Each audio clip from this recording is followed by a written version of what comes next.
कहते हैं ठाकुर जी पीड़ा में आ जाते हैं, बीमार पड़ जाते हैं, स्नान करके ठाकुर जी को ज्वर आता है। अब शास्त्रीय दृष्टिकोण से देखें, तत्व की दृष्टिकोण से देखें तो भगवान को कोई पीड़ा नहीं हो सकती। ठाकुर जी कभी पीड़ा में नहीं जा सकते। लेकिन एक पीड़ा है जो ठाकुर जी को सताती है, और वो क्या है? हमारी अश्रद्धा, हमारा अविश्वास, हमारे द्वारा किए गए अपराध, वो भी धाम में आके, तीर्थ में आके, ठाकुर जी के सन्मुख, उससे ठाकुर जी को पीड़ा होती है। लेकिन महाप्रभु जगन्नाथ इतना प्रेम करते हैं। कोई बात है वहां पे? आप बार बार इशारा कर रही हैं, स्क्रीन नहीं दिख रही है तो कोई बात नहीं, आप जाके बोल दो। बीच में बोलेंगे तो कथा रुकती है। वो अभी भैया सो के नहीं आए होंगे, जिनका कार्य रहता है, आ जाएंगे तो करवा देंगे। हमारी बात ध्यान से सुनिए, क्योंकि समय कम है और हमको बातें बहुत करनी है आपसे। महाप्रभु जी को सबसे बड़ी पीड़ा क्या होती है कि कोई श्री क्षेत्र में आने के बाद पुरी में आने के बाद, महाप्रभु जी के दर्शन करने के बाद, महाप्रसाद पाने के बाद, सब वैष्णवों का संग करने के बाद, कथा श्रवण करने के बाद, इतना सब कुछ होने के बाद भी किंचित अविश्वास यदि ठाकुर जी के प्रति उसको होता है तो यह पीड़ा महाप्रभु जी को सताती है। इस क्षेत्र में आने के बाद, इतनी कृपा का अनुभव करने के बाद मेरा कल्याण होगा कि नहीं होगा, ये संशय जो उस व्यक्ति को होता है, ये पीड़ा महाप्रभु जी को सताती है। जलाभिषेक, रथारूढ़ नंद नंदन का दर्शन करने के बाद, इतना सब कुछ प्राप्त हो जाने के बाद भी उसको संशय है, ये पीड़ा महाप्रभु जी को सताती है। और उस पीड़ा को महाप्रभु जी अपने ऊपर लेकर के आगामी 15 दिनों के लिए शांत हो जाते हैं, मौन हो जाते हैं। और हमारा जो अविश्वास है, हमारी जो अश्रद्धा है, हमारे जो पाप कर्म हैं, हम जो यहाँ इस तीर्थ में आकर के, इस क्षेत्र में आकर के अशुद्ध क्रिया करते हैं, उन सब क्रियाओं को अपने ऊपर लेकर के उनका उपशमन करने के लिए 15 दिन के लिए महाप्रभु जी औषधि लेते हैं। वो औषधि महाप्रभु जी नहीं लेते, वो हमको देते हैं। आपकी अश्रद्धा दूर हो, आपका विश्वास दूर हो, आपने जो तीर्थ में जाकर के अपराध किया वो दूर हो, उसका नाश हो।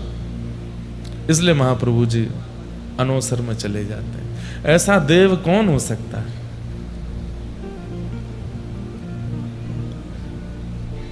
हे कृष्ण द्वारिका वासिन क्वासी क्वासी महाभुज। ये महाभुज कुंती और द्रौपदी दोनों ने इनका नामकरण किया है। द्रौपदी कह रही है महाभुज, और नहीं, उत्तरा और द्रौपदी। उत्तरा कहती है जगतपते। आप जैसा दयालु कौन हो सकता है? अहो वकीयम स्तन कालकूटम जिगांक्षया पाययदप्य साध्वी लेभे गतिम धातृचिताम ततोन्यम कंबा दयालुम शरणम व्रजेम। कितने दयालु! दर्शन दे करके, अभी मैं आज आपको कल जो हमने अनुभव किया उसके बारे में पूरी बात, क्योंकि पहले दिन तो हमने केवल महाप्रभु जी के प्राकट्य की बात सुनी। अब महाप्रभु जी के स्नान दर्शन करने से, स्नान वेदी पर दर्शन करने से, आदि आदि उसका पूरा महात्मा सुबह से ही पढ़ रहा था। इतना अद्भुत, अभी सुनाऊंगा। लेकिन कितने दयालु! दर्शन देकर के, उत्सव करके, रथ आरूढ़ होकर के, सब क्रियाएं करके केवल हमारा पाप उपशमन ही करते हैं ठाकुर जी। उसके बाद भी हम इतने पापी हैं कि हमारे पाप रह जाते हैं, तो ठाकुर जी को वो पाप अपने ऊपर लेके पीड़ा में जाना पड़ता है। हम इतने पापी। कलयुग में व्यक्ति क्रिया के पाप कम कर रहा है, मानसिक पाप ज्यादा कर रहा है, बौद्धिक पाप ज्यादा कर रहा है, विचारों के पाप ज्यादा कर रहा है। खड़े तो चकानैन के सामने हैं, लेकिन मन में वहां पर भी कुछ ना कुछ असद भाव चल रहा है। तब ठाकुर जी को पीड़ा होती है। और साल भर की हमारी ये समस्त पीड़ाएं जो हम यहाँ आकर के ठाकुर जी को देते हैं, ठाकुर जी उसको अपने ऊपर धारण करके 15 दिन के लिए अनोसर में चले जाते हैं। आज महाप्रभु जी का दर्शन नहीं है, 15 दिन दर्शन नहीं होंगे। इस विषय में इंद्रद्युम्न राजा पूछ रहे हैं कि भगवान की 15 दिन की अनोसर कैसे, क्या नियम होने चाहिए। तब ब्रह्मा जी उत्तर देते हुए कहते हैं, 10 पंच दिनानैवं वासां वर्ण दृष्टितम कर्तव्यम तंत्र किम कर्मं वक्तव्य कमलासन। विशेष रूप से पुरी में निवास करने वाले और श्री जगन्नाथ जी की सेवा करने वाले और जिनके घर में भी महाप्रभु जी का स्वरूप विराजमान है, उनको ये बात ध्यान से सुननी चाहिए। जो लोग लाइव सुन रहे हैं वो भी सुनिएगा। 15 दिन स्नान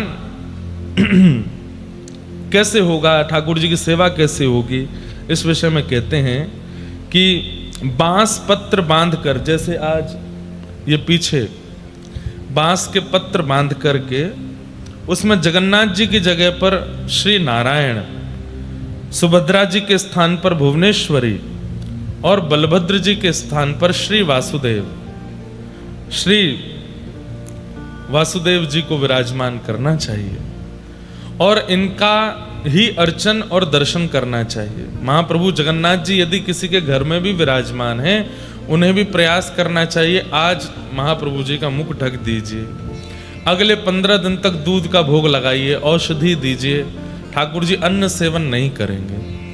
और आगामी 15 दिन तक मंदिर का तो नियम है कि अंदर भीतर दीप भी नहीं जलेंगे, लाइट भी नहीं जलती है, ढोल नगाड़े ताशे नहीं बजते, गीत गोविंद का पाठ भी नहीं होता है, कोई भी ऊंचे स्वर में नहीं बोलता, उत्सव नहीं मनाता, सब एक प्रकार से मौन जैसे रहते हैं।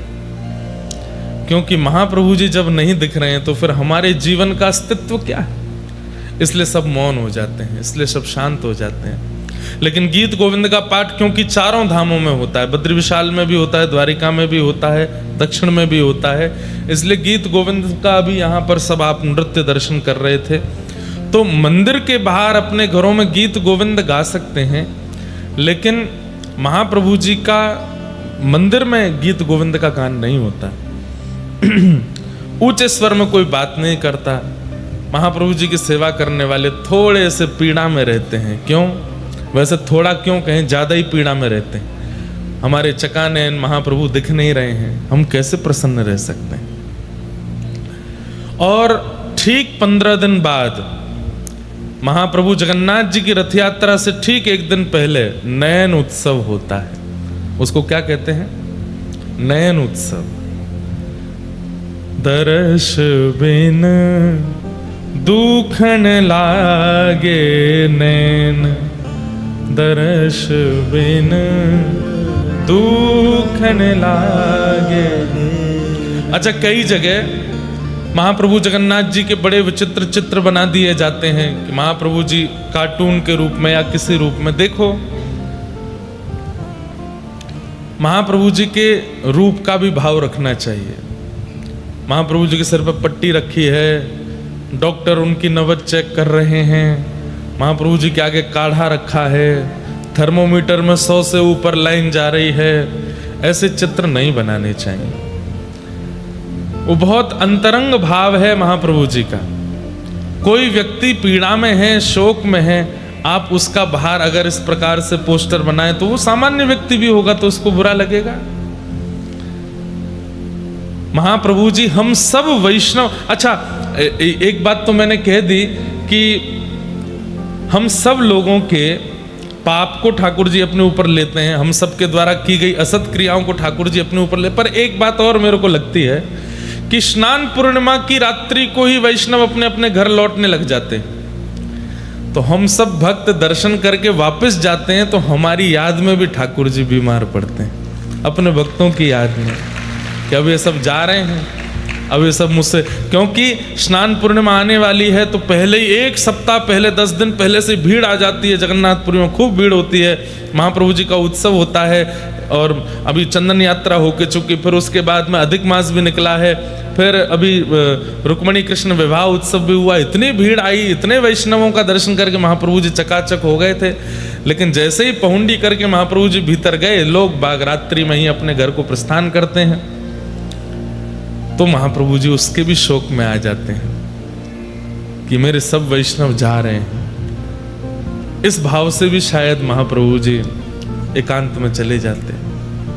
तो इसलिए उन दिनों में कुछ ऐसा भाव नहीं करना चाहिए।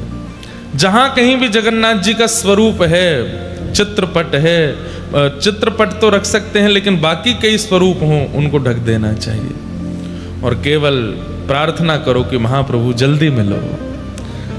जब से तुम बिछुड़े पिए मोरे, जब से तुम बिछुड़े ने कहूँ पायो न चैन, ने कहूँ दर्श बिन दुखन लागे नैन, दर्श बिन दुखन लागे। कल महाप्रभु जगन्नाथ जी के स्नान दर्शन कितने लोगों ने किए? सब नहीं किए। कोई रह तो नहीं गया था? कोई रह गए थे क्या? कौन कौन ने नहीं किया? हाथ ऊपर करो। मतलब आप दर्शन ही नहीं करने गए, कल गए नहीं, मंदिर के सामने ही नहीं गए। कोई बात नहीं, जो करके आए हैं उनको देख लो, उसी से ही आपको पुण्य फल प्राप्त हो जाएगा।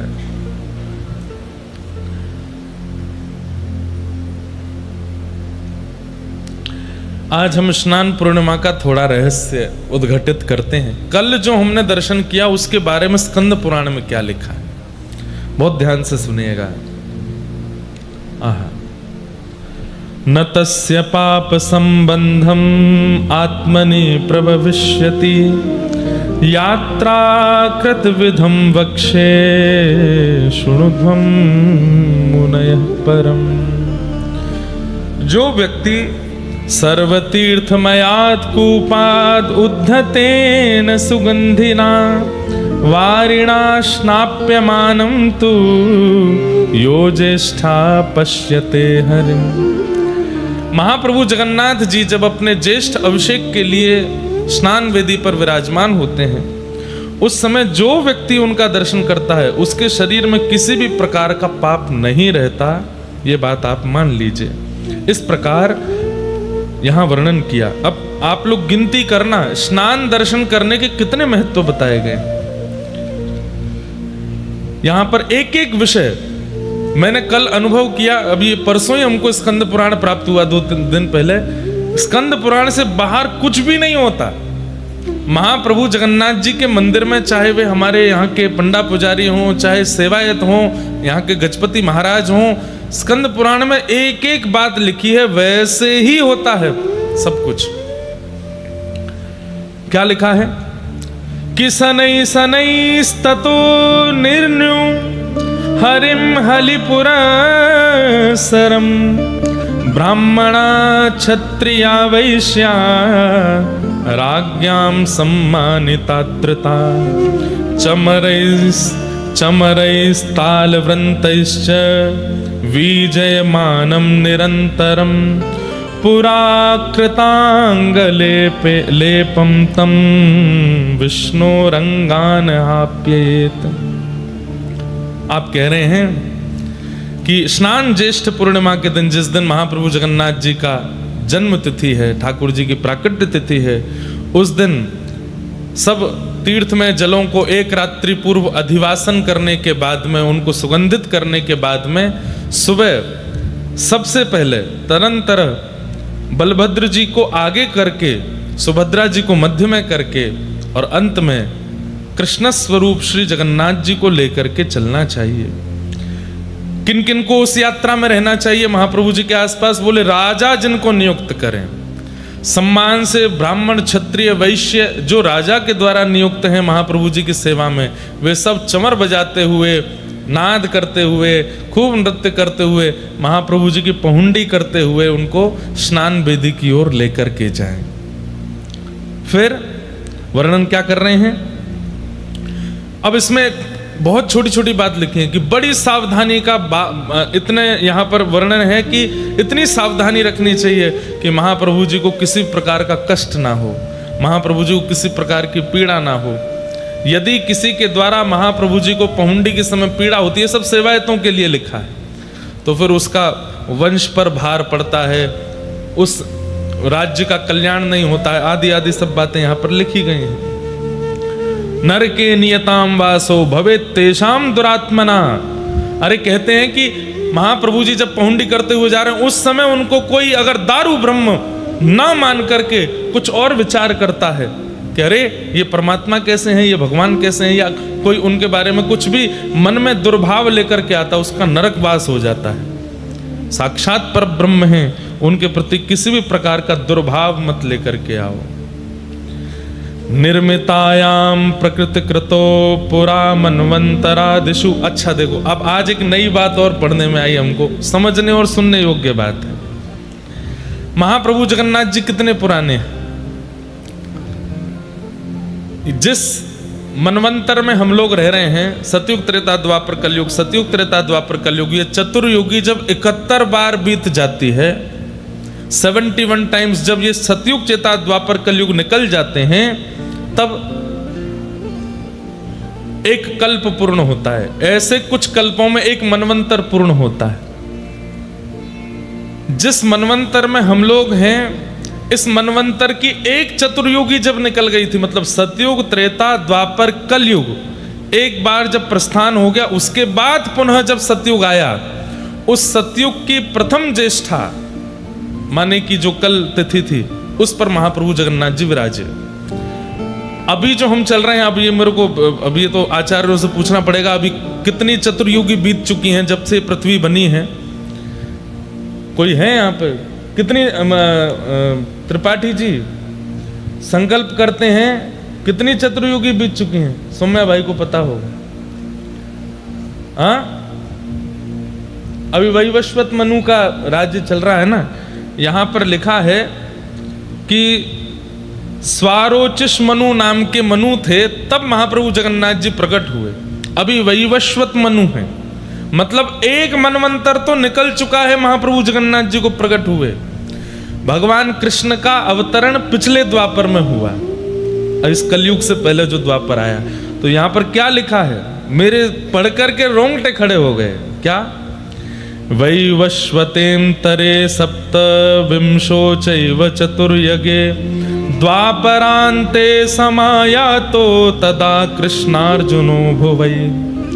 पिछले द्वापर में जब भगवान कृष्ण प्रकट हुए, तब अर्जुन को भगवान ने एक दिन बैठ करके कहा, चलो तुम्हें अपने एक रूप का दर्शन करा के लाता हूं। और महाप्रभु जगन्नाथ जी का दर्शन करने के लिए भगवान कृष्ण यहाँ आए और 3 दिन तक यहाँ विराजमान रहे। व्रत नियम अनुष्ठान करते हुए भगवान कृष्ण ने भी महाप्रभु जगन्नाथ के दर्शन किए। अब लोगों में एक बात की भ्रांति और संशय हो जाता है, क्या जगन्नाथ जी कृष्ण नहीं है? कृष्ण अवतार भी एक बार नहीं होता, हर द्वापर में भगवान कृष्ण प्रकट होते हैं। लीलाओं में थोड़ा संशोधन करते रहते हैं। पूर्व में ठाकुर जी एक द्वापर लीला में कृष्ण बन के प्रकट हो चुके हैं, उसके बाद महाप्रभु जगन्नाथ जी का रूप प्रकट हुआ है। तो लेकिन इस द्वापर में जो पूर्व की द्वापर है, तब श्री कृष्ण और अर्जुन यहाँ आए हैं और आकर के भगवान का दर्शन किया। और केवल दर्शन नहीं किया, क्या लिखा है? त्रिदिनानि स्थितावत्र व्रतस्तथो मधुसूदनम। 3 दिन यहाँ रहे। और 3 दिन कैसे रहे? बोले व्रत नियम करके, जो श्री क्षेत्र के नियम उन सबका पालन किया। भक्त्या संपूज्यतम स्थित्वा जगमत्तु द्वारकाम पुनः। 3 दिन यहाँ रह करके महाप्रभु जी का दर्शन करने के बाद तब भगवान कृष्ण लौट करके द्वारिका गए। आप जिन महाप्रभु जी का दर्शन कर रहे हैं, इनके सामने आकर के हमारे वृंदावन वाले लाला भी ऐसे प्रणाम करते हैं, अपने ही रूप को आप ही पूजे आप पूजावे। ये तो एक अद्भुत बात पढ़ने में आई कि यहाँ पर भगवान कृष्ण भी दर्शन करने आए। महाप्रभु जगन्नाथ जी बहुत पुराने हैं, कोई वर्णन नहीं कर सकता कि करोड़ वर्ष है, लाख वर्ष हैं, अरब वर्ष हैं, कितने। साक्षात परब्रह्म जगत नियंता जगदाधार जिनसे ये सृष्टि चल रही है, वो इस वक्त कहाँ है? मंदिर में विराजमान, वही महाप्रभु जगन्नाथ है, उनमें कोई अंतर नहीं है। तो इसलिए इन महाप्रभु जी की पहुंडी करते समय, इन महाप्रभु जी का दर्शन करते समय सेवायतों को भी बहुत ध्यान रखना चाहिए। महाप्रभु जी को कष्ट ना हो, महाप्रभु जी को किसी प्रकार की पीड़ा ना हो, और दर्शनार्थियों को भी ध्यान रखना चाहिए कि किसी भी प्रकार का अपराध आपसे ना बने। बहुत ध्यान से सब लोग सुनो। इस प्रकार भगवान की पहुंडी करते हुए उनको स्नान वेदी तक लेके जाना चाहिए। अब आप गिनती करना कि स्नान दर्शन के कितने फल हैं। पहला, स्नाप्यमानं तु पश्यन्ति ये नरास्तत्र संस्थिता गर्भोदकेन स्नपनं न ते पुनर्वाप्युन। जो मनुष्य स्नान काल में भगवान का दर्शन करता है, उसको पुनः मातृ गर्भ में नहीं आना पड़ता। उसी समय निश्चित हो जाता है कि ये उसका अंतिम जन्म है, अब वह दोबारा धरती पर नहीं आएगा। आप में से जितने लोगों ने कल महाप्रभु जी का दर्शन किया, चलो हमने कथाएं कह कह करके महाप्रभु जी के बारे में सुना करके जबरदस्ती खींच खांच के आपको दर्शन कराई दिए, अब पुनर्जन्म नहीं होगा आपका, ये अंतिम जन्म है। इस बात को निश्चित करके जाइए कि अंतिम जन्म है। एक बार हमारे आज जीजा जी आए, गोसाई जी, राधा रमन लाल जी के, आप हमसे बोले मुझे तो पुनर्जन्म लेना है। मैंने क्यों? बहुत पुरानी बात है, इनको याद भी नहीं होगी, मैं छोटा था। बोले मुझे तो पुनर्जन्म लेना। मैंने क्यों? राधा रमन जी को उठाना मिलता हो, राधा रमन जी का श्रृंगार मिलता हो, राधा रमन जी की आरती सेवा मिलती हो, राधा रमन जी को प्रसाद नैवेद्य अर्पित करने को मिलता हो, अष्टयाम सेवा करने को मिलती हो, मंगला से शयन पर्यंत ऐसे कमल नयन राधा रमन लाल जी को निहारने को मिलता हो, तो ऐसा पुनर्जन्म मुझे दोबारा चाहिए। लेकिन आज मैं उस बात का संशोधन कर दूं, ये जन्म नहीं है, ये तो कृपा है। जन्म तो वो है जो संसार के विषयों में पड़ते हैं, जिनको चिंता रहती है कि हमको कल के लिए कमाना है, परसों के लिए कमाना है, पत्नी के लिए कमाना है, बच्चों के लिए व्यवस्था करनी है, अपने घर बार करना है, ये करना है, वो करना है। जिनकी चिंता में पूरा संसार है वो जन्म लेते हैं, लेकिन जिनकी चिंता में महाप्रभु है, राधा रमन लाल, वो जन्म थोड़ी है, वो तो कृपा है। जन्म नहीं होगा, कृपा हो सकती है। हो सकता है कि अगली बार जब आप आओ तो क्या पता महाप्रभु जगन्नाथ जी के ही सेवायतों में कहीं जन्म हो जाए, क्या पता किसी मंदिर में, किसी तीर्थ में द्वारिकाधीश के सेवायतों के यहाँ जन्म हो जाए, क्या पता रंगनाथ के सेवायतों में जन्म हो जाए, क्या पता बद्री विशाल प्रभु के दक्षिण में जो सेवायत हैं शंकराचार्य जी द्वारा नियुक्त, उनके सेवायतों में जन्म, कहीं ऐसी जगह आपका प्राकट्य हो जाए जहां आपको महाप्रभु जी की सेवा मिले, ठाकुर जी की सेवा मिले, तो वो जन्म थोड़े ही है, वो तो कृपा है। जन्म तो तब है जब चिंता में पूरी दुनिया है, कैसे खाएंगे, कैसे पिएंगे, कैसे रहेंगे। लेकिन सेवायतों को भी चिंता रहती है, लेकिन चिंता किस बात की रहती है? महाप्रभु जी को क्या खिलाएंगे, महाप्रभु जी को कहाँ पहुंचाएंगे, महाप्रभु जी का कैसे उत्सव करेंगे। महाप्रभु चिंता में केवल ठाकुर जी हैं, वो तो कृपा है, वो जन्म नहीं। तो अगर महाप्रभु जी का स्नान दर्शन करते हैं तो पुनर्जन्म नहीं होता है। दूसरा, गिनती करते जाइएगा, ज्येष्ठ स्नानम भगवतो ये पश्यन्ति मुदान्विता न ते भवाब्धो मज्जन्ति यात्रा सूत कंठ मानसा। कहते हैं स्नान काल के परम आनंद का, उत्सव का पूर्ण हृदय भगवान के ज्येष्ठ स्नान का जो पूर्ण हृदय से दर्शन करता है, वो जीवगण भव सागर में निमग्न होते हैं, खूब आनंद में निमग्न होते हैं, उनके चित्त में चिंताएं नष्ट हो जाती हैं, उनके चित्त में केवल ठाकुर जी के प्रति प्रेम प्रकट होने लगता है। मतलब प्रेम वर्धन करना हो, ठाकुर जी से और प्रीति करनी हो तो ठाकुर जी के स्नान दर्शन करो। फिर अगला तीसरा क्या लिखा है?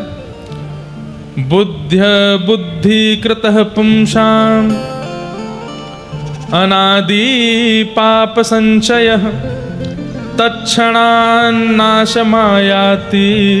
पश्यताम स्नपनम हरे। जो व्यक्ति महाप्रभु जगन्नाथ जी के स्नान का दर्शन करता है, बाल्यकाल से लेकर के अब तक ज्ञात अज्ञात रूप से जो भी पाप हुए हैं सब नष्ट हो जाते हैं, तत्क्षण खत्म हो जाते हैं। चौथा, अब यहां पर 3-4 बात कहने के बाद में लोगों को लगता है ना बड़ा चढ़ा करके बोल रहे हैं, तो यहां पर अब अगले भाव में क्या कह रहे हैं? व्यास जी महाराज लिखते समय कह रहे हैं सत्यम सत्यम पुनः सत्यम। बोले मैं 3 बार कह रहा हूं, सत्यम सत्यम पुनः सत्यम ब्रवमी द्विज पुंगवा सर्व संताप समनः शेष मलनाशनम। मेरी बात को आप बढ़ा चढ़ा करके या अतिशयोक्ति में मत लीजिएगा। सत्यम सत्यम सत्यम, मैं 3 बार सत्य कह करके बोल रहा हूं कि मैं जो स्नान करते हुए महाप्रभु जगन्नाथ जी के पुण्य बता रहा हूं ये बिल्कुल सत्य हैं। इससे बड़ा उत्सव इस ब्रह्मांड में कोई नहीं है, महाप्रभु जगन्नाथ जी का स्नान दर्शन करना। स्नपनम श्रीपते ज्येष्ठ्याम यदि भक्त्या विलोकितम प्रायश्चित्त निमित्तानि यानि पापानि सन्ति वे। जो लोग अपने पाप का प्रायश्चित करना चाहते हैं, मतलब अपना पाप याद है मैंने ये पाप किया है और मैं इसका क्या करूं, कैसे करूं, इससे कैसे बचूं, इसका प्रायश्चित क्या करूं, तो बोले प्रायश्चित करने में कुछ समझ ना आ रहा हो कि क्या प्रायश्चित करें, तो ज्येष्ठ पूर्णिमा के दिन महाप्रभु जगन्नाथ जी का स्नान दर्शन कर लो, आपका प्रायश्चित हो जाता है, सारे पापों से आप मुक्त हो जाते हैं। तानि सर्वाणि क्षीयन्ते पश्यताम, 4 हो गए हैं, 5वां बता रहे हैं। तानि सर्वाणि क्षीयन्ते पश्यताम स्नपनम हरे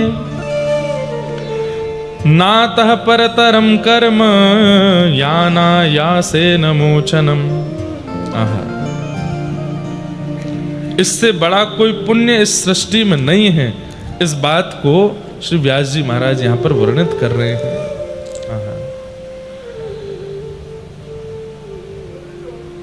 और क्या क्या लिखा है?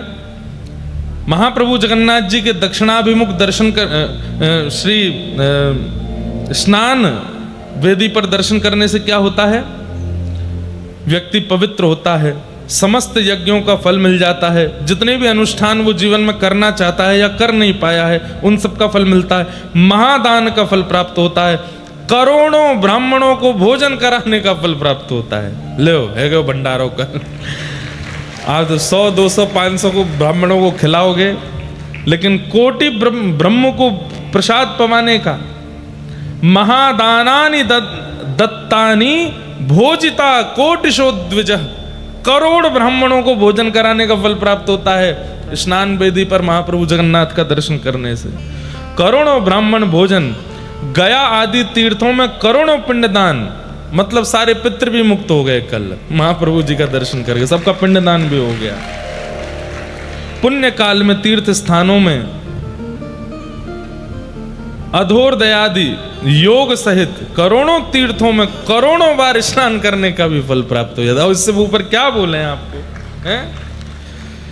स्नातानि तेन भो विप्रा य पश्येत स्नपनम हरे कोटि तीर्थेषु कोटिश, मतलब गंगा जी, यमुना जी, कावेरी, सरजू जी आदि आदि आदि आदि जितनी भी नदियां हैं, जितने भी तीर्थ हैं, जितने भी कुंड हैं, जितने भी सरोवर हैं जहां पर एक डुबकी लगाने का भी फल होता है, उन तीर्थ कुंड सरोवरों में भी 1 करोड़ बार स्नान करने का फल एक बार में प्राप्त होता है महाप्रभु जी को स्नान दर्शन करने से। बताओ इतना पुण्य देने वाले कोई देव है? और किस लिए दे रहे हैं? कि हम पाप मुक्त रहें, ताकि पाप मुक्त रहेंगे तो मृत्यु के बाद उनको प्राप्त कर लेंगे, केवल हमारे लिए महाप्रभु जी इतना योग बल देते हैं। भगवान के स्नान धरने से श्रेयस्कर कर्म किसी शास्त्र मार्ग में दृष्ट नहीं होता, यह भी लिखा है। सत्यम सत्यम पुनः सत्यम, दूसरी बार आया यह श्लोक। सत्यम सत्यम पुनः सत्यम ब्रवीमि द्विज पुंगवा, नातः श्रेयस्करम कर्म शास्त्र दृष्टे प्रतिष्ठितम। मैं फिर से कह रहा हूं कि मैं सत्य बोल रहा हूं, सत्य बोल रहा हूं, सत्य बोल रहा हूं। इतना पुण्य किसी शास्त्र में और किसी भी क्रिया को, किसी भी पुण्य कर्म को करने से प्राप्त नहीं होगा जो स्नान वेदी पर महाप्रभु जगन्नाथ के स्नान दर्शन करने से प्राप्त होता है। अब हमको तो ये लग रहा है हर स्नान पूर्णिमा पे जगन्नाथ जी के पास ही आ जाया करें, सबको दर्शन करावें, अपने लाल जी का यहीं स्नान उत्सव करें, महाप्रभु जगन्नाथ जी का स्नान दर्शन करें, हैं हर साल कर लें। क्या होगा फिर? इतने पुण्य आ जाएंगे हम पे कि हमको दूसरों को दान करना पड़े, ले हमारे पुण्य ले ले भाई। लेकिन एक बात, ये करोड़ करोड़ शब्द सुनकर के आप लोग कहीं भूल मत जाना कि अब तो हम सारे पापों से मुक्त हो गए। एक बात बोलें, हम इस पृथ्वी पर खड़े हैं, यहां जन्म लेकर के आए हैं, इसका मतलब हमारे पाप भी अधिक हैं। हमारे पापों की कोई गणना नहीं है, हमारे पापों की कोई गिनती नहीं है। इसलिए महाप्रभु जी ने खोल दिए कि भाई मेरा एक दर्शन कर लो, स्नान दर्शन कर लो, कोटि पुण्य प्राप्त होगा। क्यों? क्योंकि तुम्हारे पाप तो खरबों में हैं, तुम्हारे पाप तो जाने कितने हैं, थोड़े तो कम होंगे। इसलिए कहीं फूल मत जाइएगा कि अब तो हम मुक्त हो गए। कहीं फ्लाइट में, ट्रेन में स्पर्श मत करना, हमारे अंदर बहुत ज्यादा पुण्य है, ऐसा नहीं करना। हमारे पाप तो इतने हैं कि ऐसा लगता है समुद्र में से केवल एक जग भर के जल निकाल दिया होगा। समुद्र अथाह तो अभी भी भरा पड़ा है। इसलिए कहीं एक बार स्नान दर्शन करने के बाद आप मन बना लो कि बस अब तो हो गया सब, अब कुछ करने की आवश्यकता नहीं। ठीक है, पुनर्जन्म नहीं होगा, पुनर्जन्म, लेकिन पूर्व के भी तो नष्ट करने, तो हर साल जब तक जीवित हो स्नान दर्शन करते ही रहो। ठाकुर जी के रथ आरूढ़ होने का दर्शन उसकी अलग महिमा है, लेकिन कह दें तो कोई अतिशयोक्ति नहीं, किंचित तनिक ज्यादा महिमा ठाकुर जी के स्नान दर्शन की है। ये बात तो यहां पर स्वयं कह रहे हैं, नातः श्रेयस कर्म कर्म शास्त्र दृष्टे, इससे श्रेष्ठ कर्म शास्त्र में मुझे दिखता नहीं है। भगवान को स्नान करते हुए देखना, प्रतिष्ठितम। आहा, अब एक बात बहुत पते की, यदेव पुण्य मुदितम स्नान दर्शन कर्मणि। अगली बार, अभी तो हमने खंड खंड में कथा की, थोड़ा सा भगवान के प्राकट्य की कथा सुना दी, इंद्रद्युम्न राजा का थोड़ा थोड़ा प्रसंग सुना दिया, आज जैसे स्नान उत्सव सुना दिया। अगली बार अगर कोई क्रम जगन्नाथपुरी का बनेगा, आद्योपांत आपको भगवत कृपा से, जगन्नाथ जी कृपा से स्कंद पुराण सुनाएंगे, पुरुषोत्तम महात्मा पूरा सुनाएंगे, बिल्कुल प्रारंभ से विश्राम तक, एक एक बात क्या लिखा है, कैसे है, बहुत अद्भुत है। ये तो सबको पता होना चाहिए। ऐसी बात हमको पढ़ने के बाद मन में आने लगी।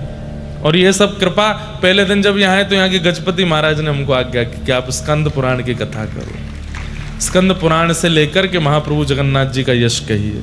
और ये देख करके इतना सुख मिल रहा है कि कितना सुंदर भाव है।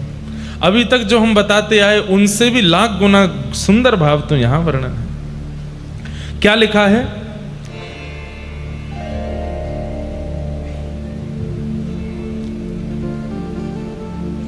स्नान दर्शन। अब कई लोगों के मन में संशय आ गया कि महाप्रभु जगन्नाथ जी के ऊपर जब जल पधराया जा रहा था, वो दर्शन स्नान दर्शन है, या पहुंडी करके महाप्रभु जगन्नाथ जी जब स्नान वेदी पर विराजते हैं तब से लेकर रात्रि तक कभी भी दर्शन किया जाए उसको स्नान दर्शन माना जाता है। ये संशय मन में आ गया। तब कह रहे हैं यदेव पुण्य मुदितम स्नान दर्शन कर्मणि तत्फलम वाप्नोति दृष्ट्वा मंचस्तमुच्यतम। बोले कि ठाकुर जी पहुंडी करके जब आते हैं और जैसे ही स्नान वेदी पर बैठते हैं और जब तक स्नान वेदी पर बैठे हैं तब तक दर्शन करना वो स्नान दर्शन ही है, उसका समान फल है।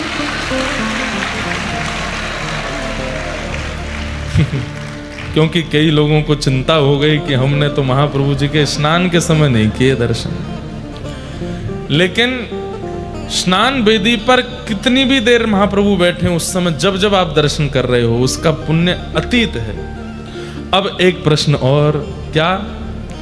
एक एव जगन्नाथ, एक जगन्नाथ त्रिधा तत्र स्थितो द्विजा एकैकस्यापि स्नपनं दर्शनं मुक्तिमुद्दितम्। किसी ने महाप्रभु जगन्नाथ जी का जलाभिषेक नहीं देखा, बलभद्र जी का नहीं देखा पर सुभद्रा जी का देखा था, या जगन्नाथ जी का नहीं देखा, सुभद्रा जी का नहीं देखा, बलभद्र जी का देखा था। हम लोगों के मन में आता है कि जगन्नाथ जो हैं वो केवल कालिया ठाकुर हैं, उन्हीं का दर्शन, उन्हीं का स्नान वही फल देगा। तब कह रहे हैं, बोले तीनों में से किसी के ऊपर भी जलाभिषेक दर्शन या किसी का भी दर्शन मंचस्थ किया हो, मतलब स्नान वेदी पर, कभी कभी भीड़ इतनी ज्यादा, सेवाएं थी, इतने आ गए कि महाप्रभु जी दिख ही नहीं रहे, लेकिन बलभद्र जी दिख गए, तो तीनों में से कोई भी दिख गया हो तो उसका समान पुण्य प्राप्त होता है, बिल्कुल इसमें कोई संशय नहीं है। एक एव जगन्नाथ, ये तीनों जगन्नाथ ही हैं, इनमें भेद मत कीजिए। और जब महाप्रभु जगन्नाथ का स्नान दर्शन कर रहे हो तब क्या बोलना चाहिए? अब ये कल तो नहीं बोल पाए, लेकिन अगली बार आए तो बोलना है। जयस्व राम भद्रेति जय भद्रेति यो वदेत, जय कृष्ण जगन्नाथ जयेत्युच्चारयेन्मुदा। क्या बोलना चाहिए? एक बार, हे कृष्ण जगन्नाथ, जब महाप्रभु जगन्नाथ का दर्शन करो, हे कृष्ण जगन्नाथ। हे राम, जब बलराम जी का दर्शन करो तब भुजा उठा करके हे राम, और मध्य में विराजमान हे सुभद्रे, ये 3 बार उच्चारण करना चाहिए। आपकी जय हो, आपकी जय हो, आपकी जय हो, जय जयकार हो। ये श्लोक बोलते हुए स्नान काल में भगवान के सन्मुख ये मंत्र उच्चारण करते रहना चाहिए। अभी हमारे पंडा जी आए थे जो मंच पर आके, वृंदावन के पंडा वे ही हैं, वृंदावन के लगभग सबके पंडा वे ही हैं। कल जब पहुंडी रात में दर्शन करने गए हम, तो उन्होंने कान में मेरे कहा कि जब ठाकुर जी पहुंडी करके निकले तब मौन रहिएगा। जब ठाकुर जी सामने से निकलते हैं उस समय मौन रहिएगा, कुछ बोलिएगा नहीं, और हो सके तो केवल महामंत्र का उच्चारण या गुरु मंत्र का या जो आपका मंत्र हो बस वो बोलिएगा। मैंने कहा वैसे ही जब ठाकुर जी सामने आते तो कुछ और निकलता नहीं, जय हो जगन्नाथ की जय हो, यही निकलता है सबके मुख से। लेकिन उनका भाव था कि अपना गुरु मंत्र, अपने इष्ट मंत्र, महामंत्र, कोई भी मंत्र जब ठाकुर जी पहुंडी करके निकले उस समय यदि बोला जाए तो सिद्ध हो जाता है, वो पवित्र तो है ही, हमें उसकी सिद्धि प्राप्त हो जाती है। इस प्रकार महाप्रभु जी के जलाभिषेक दर्शन का फल बताया। अब उस अभिषिक्त जल को पान करने का और उससे स्नान करने का क्या फल है वो बता रहे हैं। क्या कह रहे हैं? भद्रासन में बैठ करके महाप्रभु जगन्नाथ जी के अभिषिक्त जल उसका पान करके उसको सिर पर धारण करना चाहिए, उससे स्नान करना। अब इतना तो मिलता नहीं कि स्नान हो, तो क्या करें, थोड़ा जल पी के जो थोड़ा बच जाए उसको ऐसे अपने सिर पर। अच्छा, ये पीना कैसे चाहिए ये तो किसी को आता ही नहीं है। ठाकुर जी का चरणामृत हो या वो सदैव बंधुओं हाथ में लेकर के इससे मुख स्पर्श नहीं होना चाहिए। ये आप या इतना, एक तो ऐसे मुद्रा बनाइए कि वो इतने में आ जाए और उसको सीधे मुख के अंदर स्पर्श मत कराइए, सीधा डालिए मुंह खोल करके। मुख में जाएगा, थोड़ा मुख पे लग जाएगा, उसको मुख पे पहुंच लीजिए। लेकिन महाप्रभु जगन्नाथ जी के मंदिर में कुछ झूठा नहीं होता, महाप्रसाद भी झूठा नहीं होता, जल भी झूठा नहीं। कल यहाँ पे ठाकुर जी का जो जब पहुंडी करते समय जल पीते हैं तो वो पधराया गया, तो हम पीने बोले नहीं मुंह लगा के पीजिए, मैंने कहा झूठ, अरे ये महाप्रभु जी का है, यहाँ पे कुछ झूठा नहीं होता, सब पान कर जाते हैं। पर फिर भी आप लोगों को ऐसे ही उसका पान करना चाहिए और सिर पर धारण कर लेना चाहिए। ऐसे में नहीं हो पाता तो ऐसे लेकर के उसको ऐसे धारण करना चाहिए, ताकि हाथ आपका झूठा ना हो, अपवित्र ना हो। महाप्रभु जी के जल, स्नान युक्त जल का सेवन करने से और अपने सिर पर धारण करके उसका स्नान मानने, स्नान मतलब पूरा नहाना नहीं होता, केवल मस्तक पर धारण कर लो, नेत्रों से लगा लो, वक्ष पर लगा लो, ये स्नान है। उसका क्या है पुण्य? अपुत्रामृतवत्सा वा वंध्या वापि लभेत सुतम सुभगः सर्वलोकानां निर्धनो धनवान भवेत्। सुभगः सर्वलोकानां निर्धनो धनवान भवेत्। पहला, यदि कोई अपुत्र है मतलब संतान नहीं है तो उन पर भगवान कृपा करते। कोई वंध्या है, संतान जन्म नहीं हो रही है, पुत्र जन्म नहीं हो रहा, पुत्री जन्म नहीं हो रहा, उस पर ठाकुर जी कृपा करते हैं। और मात्र पुत्र का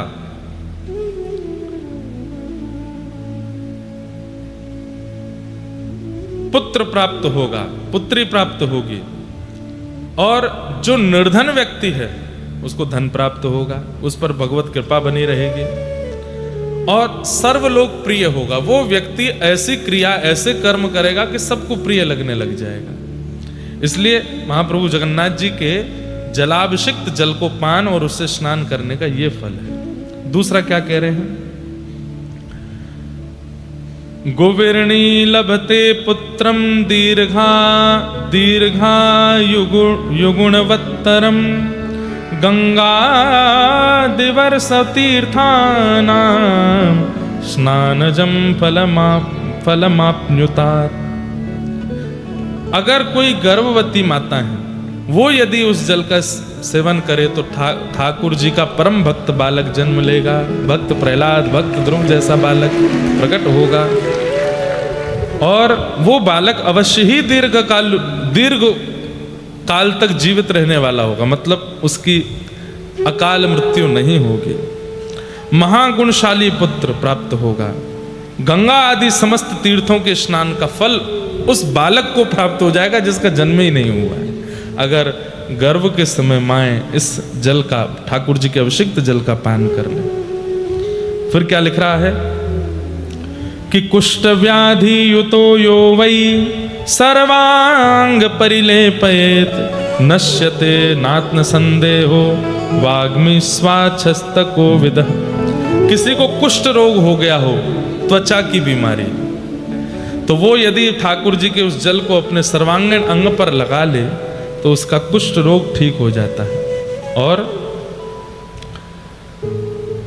उसको समस्त रोग विनष्ट हो जाते हैं। जो भी रोग होंगे उसके, चर्म रोग हो चाहे भीतर का कोई रोग हो। सबसे बड़ी बात है कि कोई सांसारिक रोग तो क्या दूर करना, लेकिन हमारे अंदर जो विषय हैं, जो वासनाएं संलिप्त हैं, वो नष्ट होने लग जाती हैं। महाप्रभु जी के उस जल का पान करने से निश्चित ही यह पुण्य प्रदायक होता है।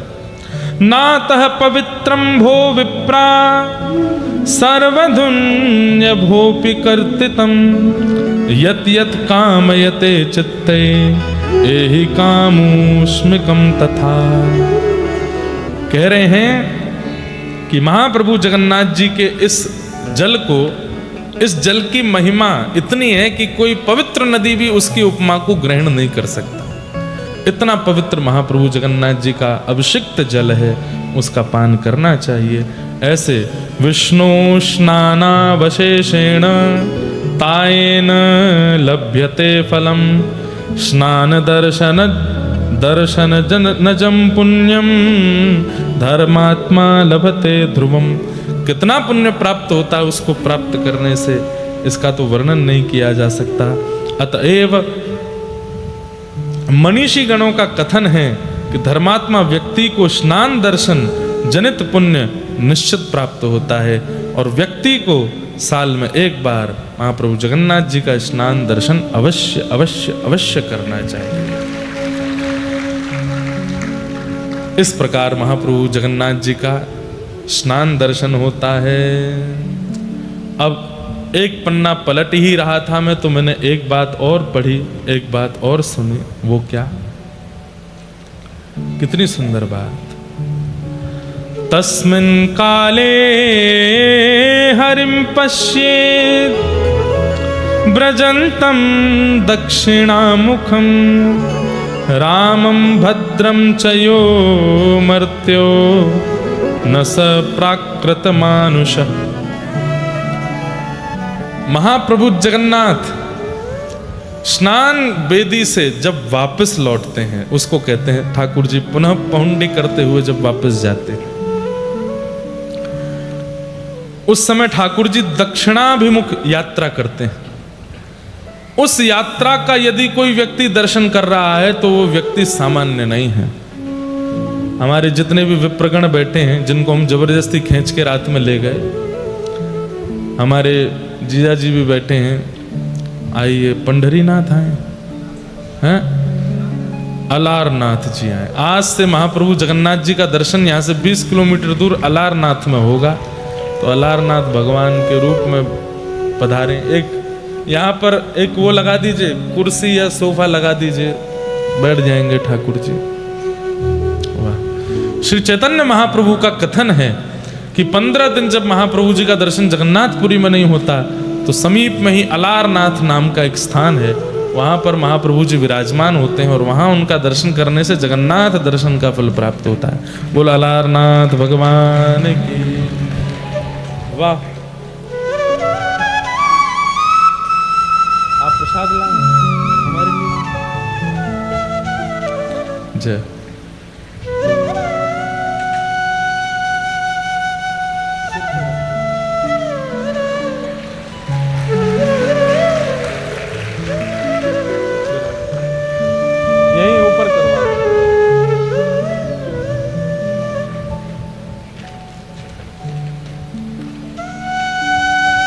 बस नहीं लगा, विराज जाओ तो।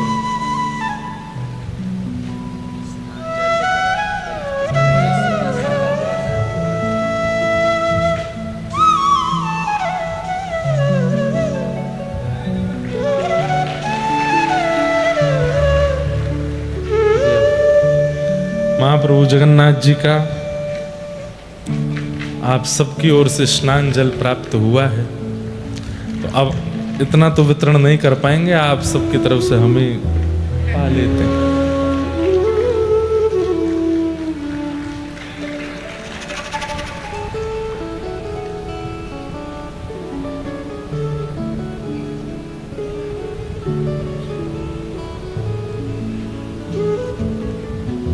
कितनी कृपा करते हैं ठाकुर जी। कल जब हम स्नान दर्शन करने गए थे तो बहुत भीड़ लगी थी, नहीं जा पा रहे थे और स्नान प्रारंभ हो गया था। सामने ही थे ठाकुर जी, लेकिन भीड़ इतनी थी कि दिख नहीं रहे थे, स्नान चल रहा था। और वहाँ ऊपर से जब स्नान जल लेके पंडा पुजारी सब दौड़ते हैं और जनता उनके पीछे भागती है, नेक जल दो। इतने में ही एक पुजारी जी पंडा जी आए, आके हमारे सामने खड़े हो, जल्दी हाथ करो, जल्दी हाथ करो। पीछे पूरा जन सैलाब भाग रहा था उनके पकड़ने, हाथ किए, जल दिया, बोले पान कर जाओ, पान किए। मैंने कहा बस मिल गया, यहीं जल प्राप्त हो गया। तो महाप्रभु जी का ऐसा जल प्राप्त हुआ। जो लोग कल पहुंडी दर्शन किए हैं, ठाकुर जी का रात्रि जब वापस प्रस्थान करते हैं तो महाप्रभु जगन्नाथ जी जब स्नान वेदी पर विराजमान होते हैं, स्नान वेदी से जब वापस मंदिर की ओर मुड़ते हैं तब दक्षिणाभिमुख यात्रा करते हैं। तो एक बार ठाकुर जी जब स्नान वेदी से उतर करके जब इधर की ओर देखते हैं तब ठाकुर जी दक्षिणाभिमुख होते हैं। उस समय ठाकुर जी का यदि कोई दर्शन कर रहा है तो तस्मिन् काले हरिं पश्येत् व्रजन्तं दक्षिणामुखम रामम भद्राम च यो मर्त्यो न स प्राकृत मानुष, वो प्राकृत, वो सामान्य मानव नहीं है जो उस समय ठाकुर जी का दर्शन कर रहा है। तो जिन जिन को हम खींच के ले गए थे रात में, हमको तो बलभद्र जी का दर्शन पहुंडी करने के बाद में फिर हम वापस आ गए थे, क्योंकि स्वास्थ्य थोड़ा अनुकूल नहीं लग रहा था, सुबह कथा कहनी थी। लेकिन मुझे दिक्कत नहीं है, मैं तो फिर भरपाई कर लूंगा, मैं रथ यात्रा में फिर से आ जाऊंगा, कैसे भी आ जाऊंगा, मैं तो कहीं भी, मैं तो कर लेता हूं, महाप्रभु जी की कृपा कर दे। और ये मुझे विश्वास, अभिमान नहीं है, विश्वास है कि वो फिर से बुला लेंगे। तो मैं तो निकल गया था, लेकिन बाकी सबको मैं रोक के गया। मैंने कहा अभी बलभद्र जी गए, सुभद्रा जी, जगन्नाथ जी आएंगे, दर्शन करके ही लौटना, इसका फल सामान्य नहीं हो सकता। महाप्रभु जी पहुंडी करते हैं, उसका बहुत बड़ा फल है। क्या फल है, अब यहां वर्णन कर रहे हैं। भगवान की दक्षिण मुखी यात्रा देखने के लिए जो व्यक्ति खड़ा रहता है, धर्म शास्त्र समूह में जो कुछ धर्म कार्य वर्णित हैं, वे सब उस समय उसको हो जाते हैं, उसको प्राप्त हो जाते। जितने भी धर्म कार्य शास्त्रों में वर्णन किए गए हैं, संध्योपासन का, गायत्री अनुष्ठान का, तीर्थ यात्राओं का, सुंदर नदी स्नान का। कल ठाकुर जी की पहुंडी दर्शन की कितनों ने थी, हाथ ऊपर करना, रात्रि में जब वापस लौट रहे थे। आप लोग भी हाथ ऊपर कीजिए। और कौन था हमारे परिकर में से, हाँ, जिनको खींच खींच के ले गए थे हम, आप सब ने किए। भगवान की दक्षिण मुखी यात्रा देखने के लिए जो व्यक्ति खड़ा रहता है, धर्मशास्त्र समूह में जो कुछ धर्म कार्य वर्णित हैं, वे सब उस समय उसको प्राप्त हो जाते हैं। जो मनुष्य स्नात भगवान मुरारी की दक्षिणाभिमुख गमन काल में दर्शन करता है, वह स्नान दर्शन हेतु समस्त पुण्यों को प्राप्त कर ले। मतलब पूरे दिन दर्शन नहीं कर पाए, रात्रि में दक्षिणाभिमुख ठाकुर जी का दर्शन कर लेते हैं, तो पूरे दिन दर्शन, सामने खड़े रह के दर्शन करने का जो फल पंडा पुजारियों को प्राप्त हो रहा है, वो रात्रि की पहुंडी देखने से प्राप्त हो जाता है। इतना फल ठाकुर जी के सुंदर उस भाव का यहां पर बताया गया है।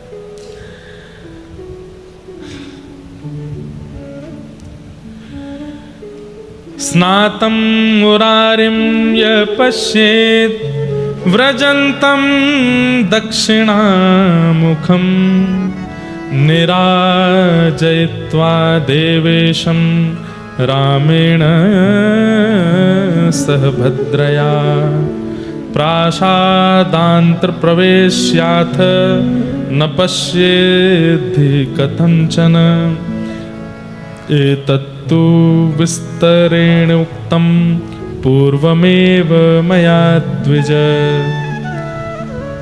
बलराम जी और देवी सुभद्रा जी के साथ श्री जगन्नाथ जी निराजन पूर्वक श्री मंदिर की ओर अभ्यंतर में प्रवेश करा के कदापि और दर्शन कराते हुए चले जाते हैं। उसके बाद 15 दिन तक महाप्रभु जी का दर्शन नहीं करना चाहिए, इसकी आज्ञा यहाँ पर दी गई है।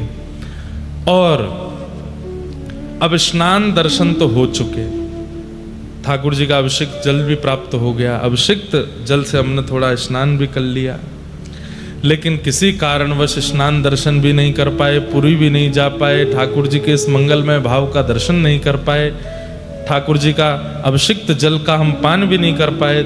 ऐसे अभाग्य हमारे जीवन में थे, तो अब हम क्या करें? बोले प्रतीक्षा कीजिए, 15 दिन बाद महाप्रभु जब आएंगे रथ यात्रा पर होने के लिए, जब रथ पर आरूढ़ होंगे, उस समय रथ पर आरूढ़ हुए गुंडीचा यात्रा कर रहे महाप्रभु जगन्नाथ जी का जो दर्शन कर लेता है, उसको स्नान पूर्णिमा के समस्त दर्शन का फल भी प्राप्त हो जाता है। तो जो लोग अब रह गए वंचित, 15 दिन बाद फिर आ जाइए। महाप्रभु जगन्नाथ रथ यात्रा करते हुए गुंडीचा जाएंगे और फिर 7 दिन वहां विराज करके फिर लौट करके गुंडीचा से वापस मंदिर आएंगे।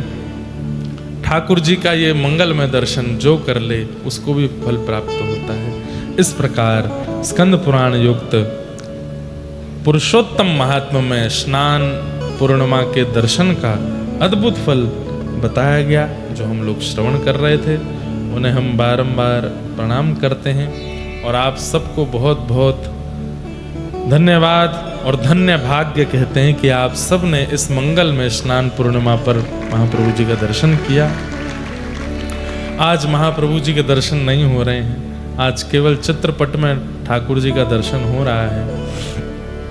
जब कल रात्रि ठाकुर जी वापस मंदिर की ओर प्रस्थान कर रहे थे, मैं तो सुबह पूछा कि महाप्रभु जगन्नाथ जी की पहुंडी कैसे हो रही थी, क्या हो रहा था। बोले महाराज जी सब रो रहे थे। जब महाप्रभु जी पुनः मंदिर को जा रहे थे उस समय सबके नेत्र सजल थे, क्योंकि अब 15 दिन तक नेत्र दर्शन नहीं होंगे।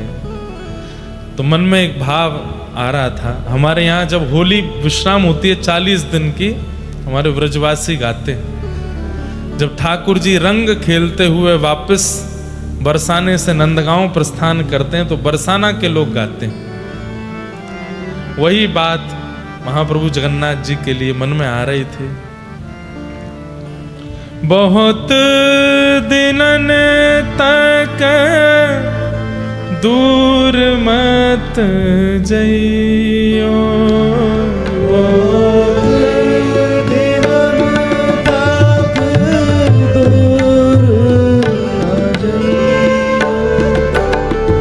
बहुत दिनन तक दूर मत जइयो,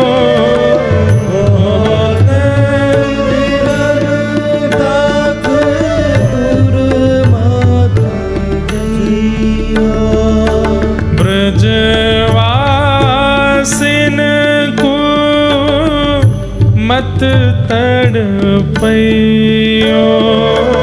ब्रजवासिन को मत तड़पइयो, तेरे जाने से तड़पेंगे ब्रज वनिता, तेरे जाने से तड़पेंगे ब्रज वनिता, मत जा रे रंगीले फागुन रसिया, मत जा रे रंगीले फागुन। बंधुओं, अगली बार जब पहुंडी दर्शन करने आओ तो महाप्रभु जी के सामने खड़े होकर के कुछ भी पूछ लेना। हे महाप्रभु जी, मैं आपको प्रिय लगता हूं। उसी समय देखना वो ताहिया पहनते हैं, सिर पर ऐसा धारण करते। अगर आपने पूछा महाप्रभु जी मैं आपको प्रिय हूं, तुरंत करेंगे हाँ प्रिय हो। और सुनो, क्या मैंने कोई अपराध किया?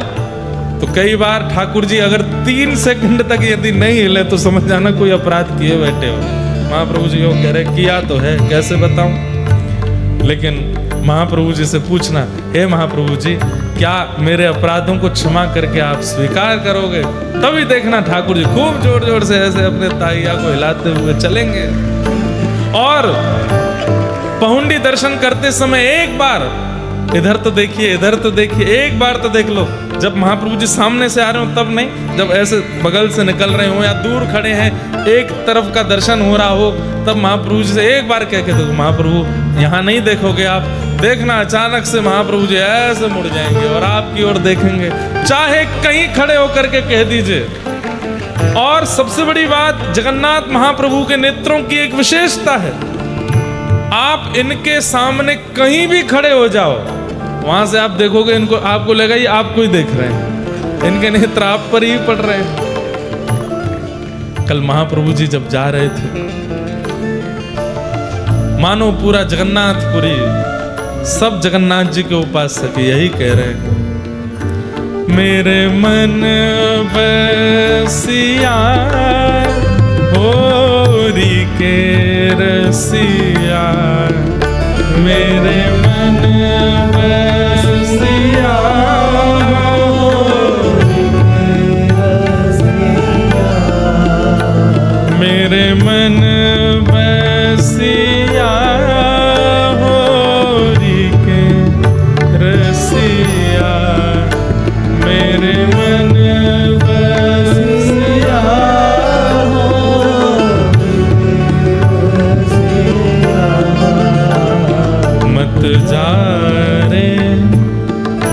रंगीले फागुन रसिया मत जारे रंगीले फागुन ओ मत जारे रंगीले फागुन रसिया मत जारे रंगीले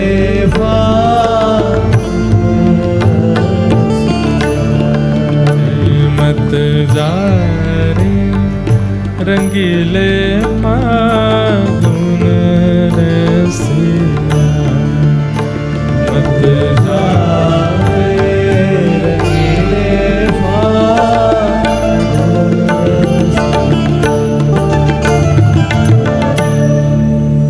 महाप्रभु जगन्नाथ की। लेकिन आप लोग चिंतित मत हो, 15 दिन व्यतीत होते ही महाप्रभु जगन्नाथ फिर प्रकट होंगे। प्रकट तो वे हैं ही, पुनः आएंगे, रथ आरूढ़ होंगे और रथ आरूढ़ होकर के फिर महाप्रभु जगन्नाथ जी गुंडीचा दर्शन करेंगे। हम पूर्ण प्रयास कर रहे हैं या तो अगली वर्ष स्नान पूर्णिमा पर या फिर रथ यात्रा पर, दोनों में से किसी भी समय महाप्रभु जी कृपा करेंगे तो पुनः कथा करने के लिए यहाँ उन्हीं तिथि काल में आने का प्रयास। लेकिन रथ यात्रा पर अगर हम आते हैं तो रथ यात्रा पर ही कथा प्रारंभ करें और लौटते रथ तक फिर यहीं रहें, महाप्रभु जी के गुंडीचा में दर्शन करें, ऐसा कुछ क्रम बनाना पड़ेगा। समय सब नियुक्त हो चुके हैं, लेकिन आप सब लोग प्रार्थना करेंगे तो महाप्रभु जी ये कृपा हम सब पर कर देंगे और पुनः अगले वर्ष ये भाव होगा। और स्कंद पुराण युक्त पुरुषोत्तम महात्मा, इसी पर ही हम अगले वर्ष पुनः कथा। वैसे तो कई सारी योजनाएं बन रही हैं, अगले साल जन्माष्टमी की योजना भी बन रही है, अगले साल जनवरी में 3 दिन का और एक क्रम बन रहा है। कभी भी महाप्रभु जगन्नाथ जी बुला सकते हैं, लेकिन बस यही प्रार्थना कि महाप्रभु जी कृपा करें।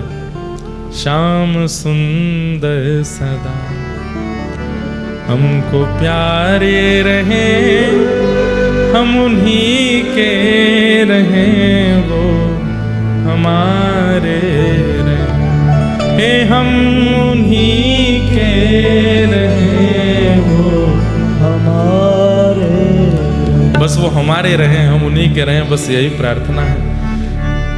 इसी भाव के साथ आज की कथा को विश्राम देंगे, क्योंकि 3:30 का हमारा विमान है। 1.5 घंटा यहाँ से भुवनेश्वर पहुँचने में लगेगा, तो 2:30 बजे तो हम पहुँचेंगे, अभी निकलते हैं तो, और वो पकड़ के फिर भारत जाएंगे। आगामी कल 1 तारीख है, कल हमारे पूज्य गुरुदेव भगवान पूज्य पिताजी महाराज का प्राकट्य दिवस है। महाप्रभु जगन्नाथ से प्रार्थना वे ऐसे ही स्वस्थ रहें, दीर्घ काल तक हम सब पर कृपा करते रहें, उन्हीं की कृपा से ही ये सब कथाक्रम चल रहा है।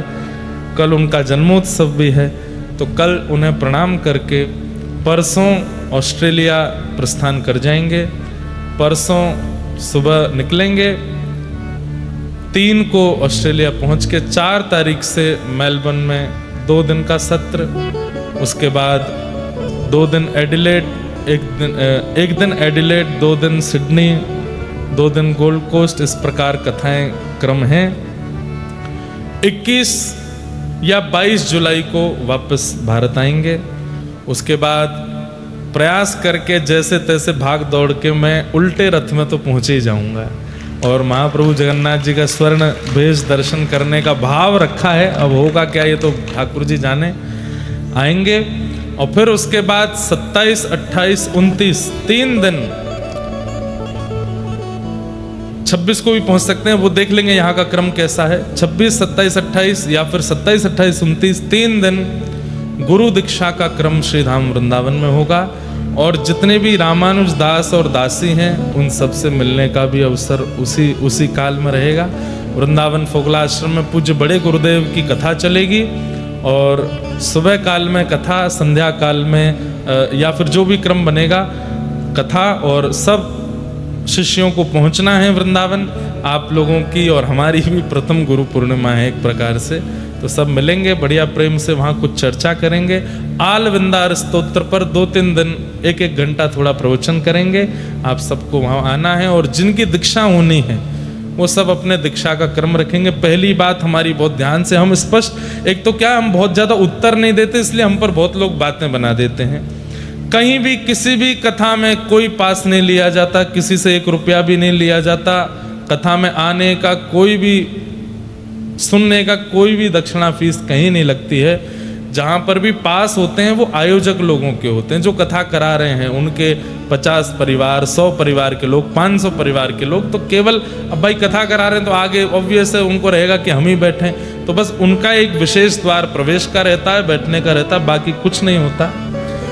दीक्षा के लिए रजिस्ट्रेशन इसलिए होता है ताकि शिष्यों का नाम, पता, सब कुछ हमारे पास रहे, क्योंकि कालांतर में एक ऐसी एप्लीकेशन भक्तिपथ की बन रही है जो कि गुरु पूर्णिमा पर ही लॉन्च होगी, जिसके द्वारा समस्त रामानुज दास और दासियों से हम डायरेक्ट बात कर सकें, उनसे चर्चा कर सकें, वीडियो कॉल भी कर सकें, मैसेज भी कर सकें। अब जो भी है तो इतनी संख्या में कि कैसे सब, लेकिन लगे हैं 2-4 बढ़िया, वो भी सब रामानुज बालक ही हैं जो एप्लीकेशन बना रहे हैं। लाल जी के दर्शन उस पर हो सकें, सब एप्लीकेशन यूज सब कर सकते हैं, पर उसमें जो शिष्यों को एक कोड वर्ड प्राप्त होगा, उससे बस शिष्य ही उसके अंदर कुछ संप्रदाय और परंपरा युक्त जानकारियां प्राप्त कर सकते हैं। तो उसके लिए रजिस्ट्रेशन जरूरी है, सबका नाम, पता, एड्रेस, फ़ोन नंबर आदि आदि सब आवश्यक है। रजिस्ट्रेशन होंगे और उन रजिस्ट्रेशन में बिल्कुल फ्री ऑफ कॉस्ट सब कुछ रहेगा। कोई भी व्यक्ति आपसे कहे दीक्षा दिलाने हम करवा देंगे रजिस्ट्रेशन, हमको इतना दे दो, उसकी शिकायत और कर देना आकर के। बिल्कुल इस प्रकार किसी भी फ्रॉड के चक्कर में नहीं पड़ना, पैसे वालों के पैसा दे करके महाराज जी से मिल लो, लाल जी से मिल लो, ये करवा दो, ऐसा कुछ नहीं है। केवल कथा जो होती है उसकी दक्षिणा लगती है, उसका पैसा लगता है, बाकी मिलने का, जुलने का, दीक्षा का, दर्शन का, लाल जी की सेवा का कोई वो नहीं होता है। इसलिए कृपा कर जो भी फ्रॉड होते हैं, फैलाए जाते हैं, इन सबसे बचने का प्रयास करो। तो दीक्षा का क्रम होगा 29 तक। 29 की ही रात्रि को फिर न्यूजीलैंड चले जाएंगे, फिर वहाँ कथा करेंगे। प्रयास कर रहे हैं कि 7 अगस्त लाल जी का हिंडोला उत्सव होता है, वो भारत में ही करने का भाव है। अब कैसे लाल जी कृपा करेंगे वो देखेंगे। अब क्योंकि लगभग 1-1.5 महीना भारत में कथा नहीं है, ये विश्राम है आज। अब भारत में कथा सीधे 29 अगस्त से 10 दिन के, 11 दिन के, 11 ही है ना, 11 दिन की भक्तमाल कथा है श्री जयपुर में गोविंद देव जी की पावन चरण सन्निधि में। 29 अगस्त से लेकर के, और जन्माष्टमी बीच में ही आएगी, हाँ 4 तारीख को जन्माष्टमी गोविंद देव जी के चरणों में ही मनाएंगे, वहीं पर क्रम होगा। हमारे लोकेश जी आए हैं। अब वहाँ जगह तो सीमित है बैठने की, क्योंकि वहाँ इतने बड़े बड़े महापुरुषों की कथा हुई, आप चाहें तो खूब बड़ी बड़ी जगह कर सकते हैं, लेकिन वो स्थान इतना पवित्र है कि कहीं और जाने का मन, कथा करने का बड़े स्थान पर जयपुर में मन तो नहीं हो रहा है। लेकिन संख्या देखते हुए अब देखते हैं कि आप लोग क्या निर्णय लें। सरस कुंज ठाकुर जी जो आज्ञा करेंगे, फिर वहाँ 11 दिवसीय भक्तमाल श्री जयपुर में करेंगे 29 तारीख से। उससे पहले भारत में कथाओं का क्रम अब नहीं है, बस गुरु पूर्णिमा पर मिलन सत्र रहेगा। बाकी अभी तो सब ऑस्ट्रेलिया में, न्यूजीलैंड में, फिर उसके बाद कहाँ कनाडा में, अमेरिका में, दुबई में, इस प्रकार क्रम चलेंगे। फिर सीधे जयपुर में कथा होगी आकर के, और उसके बाद फिर भारत में ही आनंद करेंगे। आप सब लोग खूब प्रेम और भाव से महाप्रभु जगन्नाथ जी को प्रणाम करके अपने अपने स्थान को प्रस्थान करेंगे। हमें बोला गया कि महाप्रभु जी आज पीड़ा में हैं, तो कोई ऐसा कीर्तन पद मत गाइएगा जिसमें नृत्य हो, सब नाचें या कुछ, लेकिन दूर बैठे हैं महाप्रभु जी से, तो बस 2 पंक्ति इसी की गा देते हैं।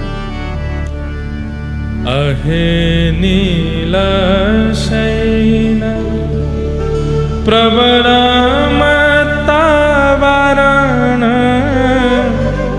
प्रवरमतावरण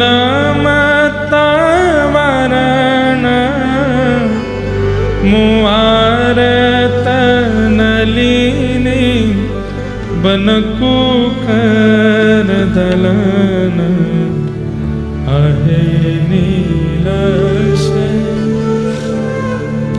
गजराज चिंता कला थाई घोर जलेन गजराज चिंता कला थाई घोर जलेन चक्र पेशी नक्रनास उद्धरिलयापन आहे नीलशय प्रबलमतावरण मुआरत नलिनी बनकु कर दलन कहे साल बेग हीन जाति रे मुयमन कहे साल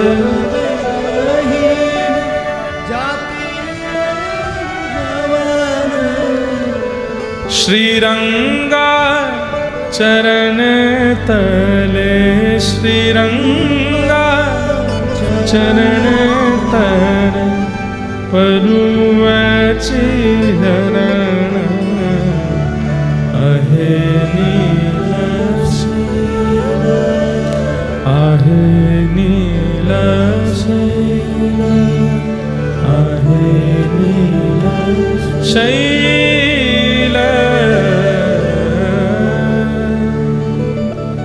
जय जय जगन्नाथ जगन्नाथ जगन्नाथ रक्षमान जगन्नाथ गाइए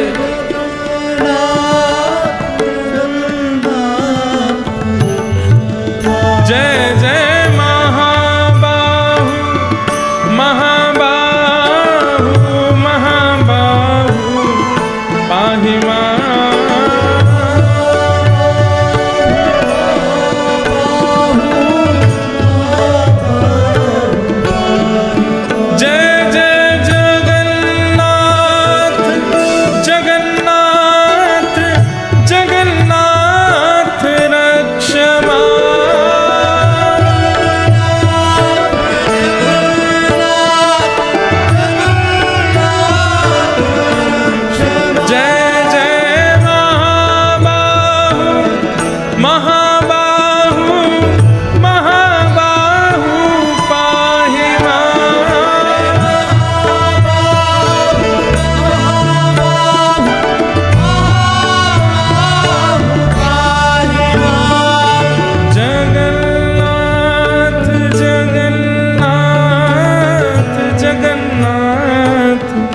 रक्षमा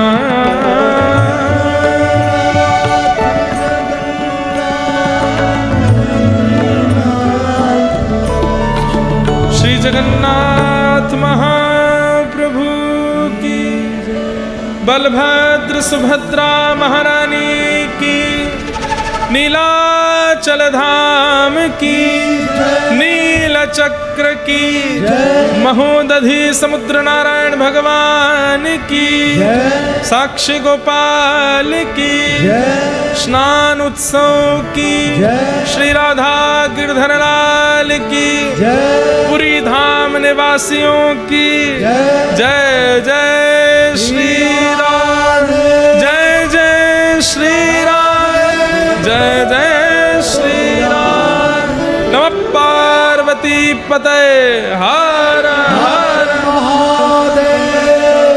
आप सबको बहुत बहुत जय श्री कृष्ण जय सिया राम जय श्रीमन नारायण जय जगन्नाथ।